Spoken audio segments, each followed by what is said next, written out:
کہ ایک بادشاہ اپنے محل کی چھت پر چہل قدمی کر رہا تھا۔ اسی دوران بادشاہ کی نظر محل کے نزدیک ایک گھر کی چھت پر پڑی، جہاں ایک بہت خوبصورت عورت کپڑے سکھا رہی تھی۔ بادشاہ نے اپنی ایک باندی کو بلا کر پوچھا کہ یہ عورت کون ہے؟ باندی نے کہا، بادشاہ سلامت، یہ آپ کے غلام فیروز کی بیوی ہے۔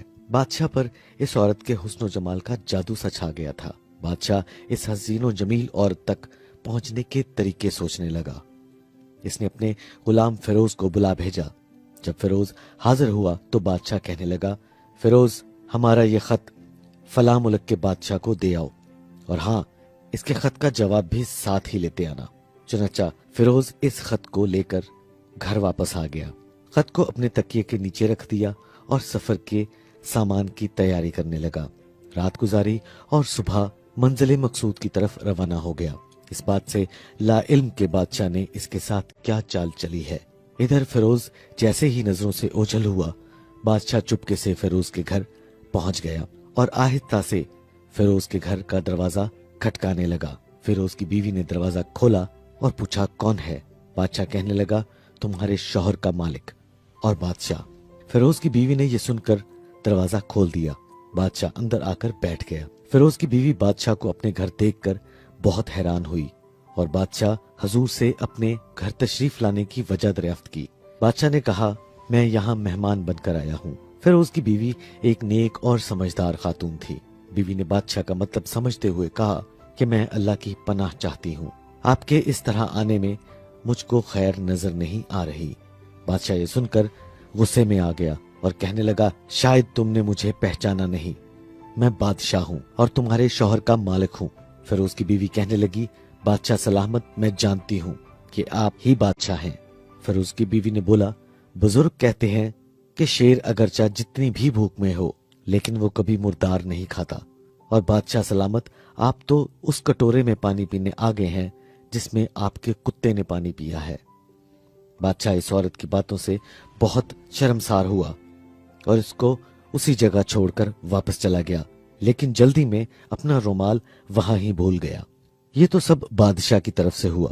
اب فیروز کو آدھے رستے میں یاد آیا کہ جو خط بادشاہ نے مجھے دیا تھا وہ تو میں گھر ہی بھول آیا ہوں۔ اس نے گھوڑے کو تیزی سے واپس موڑا اور اپنے گھر کی طرف لپکا۔ فیروز اپنے گھر پہنچا تو تکیے کے نیچے سے ہاتھ نکالتے وقت اس کی نظر بستر پر پڑے بادشاہ کے رومال پر پڑی، جو بادشاہ جلدی میں بھول گیا تھا۔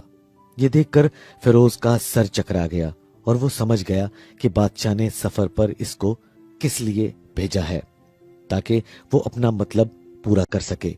فیروز خط کو لے کر چل پڑا اور کام ختم کرنے کے بعد بادشاہ کے پاس واپس آ گیا۔ انعام کے طور پر بادشاہ نے اس کو چند اشرفیاں عنایت فرمائی۔ فیروز اشرفیاں لے کر بازار گیا اور اپنی بیوی کے لیے کچھ قیمتی سامان اور کچھ کپڑے خریدے۔ گھر پہنچ کر بیوی کو سلام کیا اور کہا، چلو تمہارے میکے چلتے ہیں۔ بیوی نے پوچھا، یہ کیا لائے ہو؟ تو فیروز کہنے لگا، بادشاہ نے انعام دیا ہے اور یہ سب میں تمہارے لیے لایا ہوں۔ بیوی تیار ہو گئی اور شوہر کے ساتھ اپنے والدین کی طرف روانہ ہو گئی۔ فیروز بیوی کو چھوڑ کر واپس آ گیا اور ایک ماہ گزرنے کے باوجود نہ بیوی کا پوچھا اور نہ اس کو واپس بلوایا۔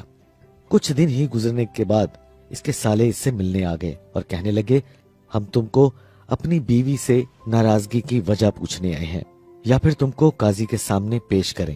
فیروز کہنے لگا، جیسا تم لوگ بہتر سمجھو، لیکن میرے ذمے اس کا کوئی ایسا حق باقی نہیں جو میں نے ادا نہ کیا ہو۔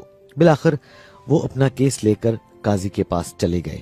قاضی نے فیروز کو بلا بھیجا۔ قاضی اس وقت بادشاہ کے پاس بیٹھا ہوا تھا۔ لڑکی کے بھائیوں نے کہا، ہم نے پھلوں سے بھرا باغ اس آدمی کے حوالے کیا تھا، اس نے ہمارا باغ اجاڑ دیا، سارے پھل کھا گیا اور درخت کاٹ دیے۔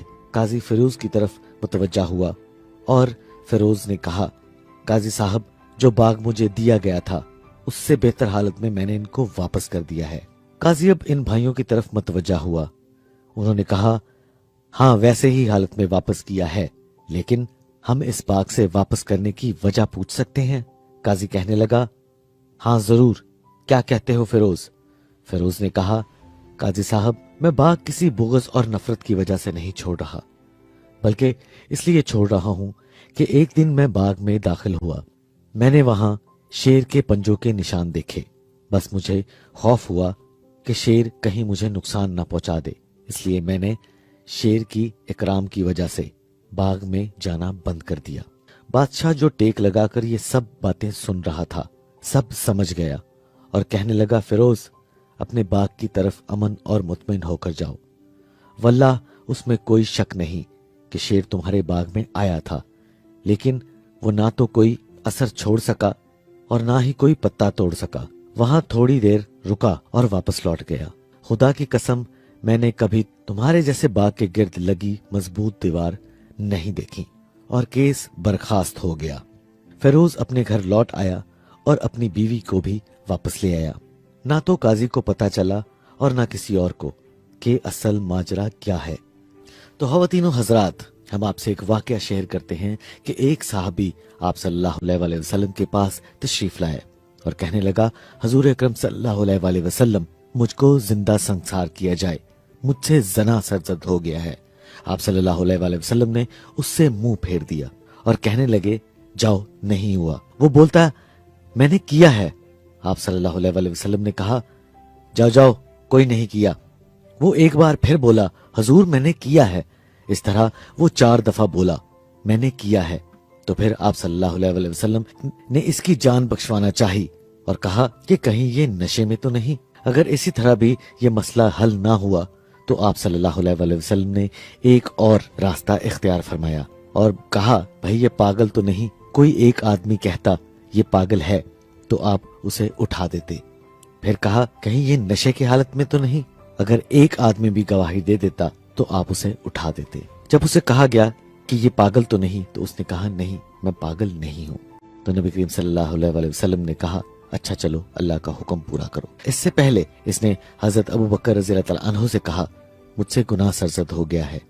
तो उन्होंने कहा, तौबा करो और चुप करो। फिर उसको करार ना आया तो उसने हजरत उमर रज़ियल्लाहु तआला अन्हु से कहा, मुझसे गुनाह सरजद हो गया है। तो उन्होंने कहा, तौबा करो और चुप करो। फिर भी इसे इत्मीनान ना आया तो ये साबिर बिन हसास के पास गया और उन्होंने कहा, जाओ अल्लाह के नबी के पास। तो आप सल्लल्लाहु अलैहि वसल्लम ने हजरत साबिर को गिला किया कि तुम इसको मेरे पास ना भेज दे। आप सल्लल्लाहु अलैहि वसल्लम एक दफा किसी चोर के हाथ कटने पर भी रोने लगे।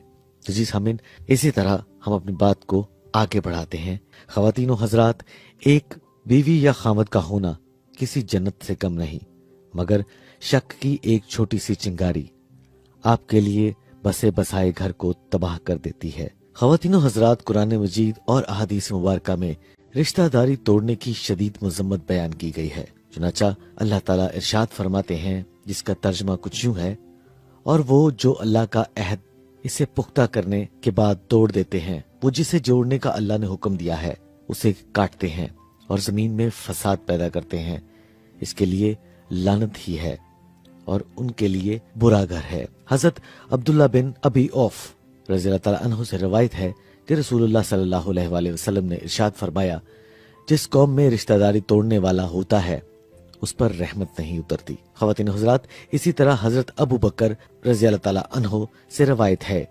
हजूर अक़दस सल्लल्लाहु अलैहि वसल्लम ने इरशाद फरमाया, जिस गुनाह की सजा दुनिया में जल्द ही दी जाएगी और उसके लिए आखिरत में भी अजाब रहे, वो बगावत और कता रहमी से बढ़कर नहीं। लिहाजा हर मुसलमान को चाहिए कि वो रिश्तेदारी तोड़ने से बचे और रिश्तेदारी से ताल्लुकात जोड़कर रखने की भरपूर कोशिश करे। तो ख़वातीन हज़रात, इन आयात और इस वाक़ये के मुतल्लिक हमने आपको अपडेट किया और इससे आपको अंदाजा हो जाना चाहिए कि ताल्लुक तोड़ने में ना तो जल्दी करनी चाहिए और इस्लाम के मुताबिक भी ताल्लुक तोड़ना कोई अच्छा किरदार जाहिर नहीं करता। लिहाजा कोई भी ताल्लुक तोड़ने से पहले हमें उस पर पूरा गौर व फिक्र, उसकी पूरी अक्लमंदी का मुजाहिरा करना चाहिए। आनन फानन फैसला नहीं करना चाहिए। इसलिए कभी इन मामलात में जल्दबाजी ना करें और अपने घरों को इस शक की आग से बचाए रखो। क्या खूब ही बेहतर हो अपने अहलो अयाल का राज छुपाना। अपने घर वालों के भेद किसी से जाहिर ना होने दो।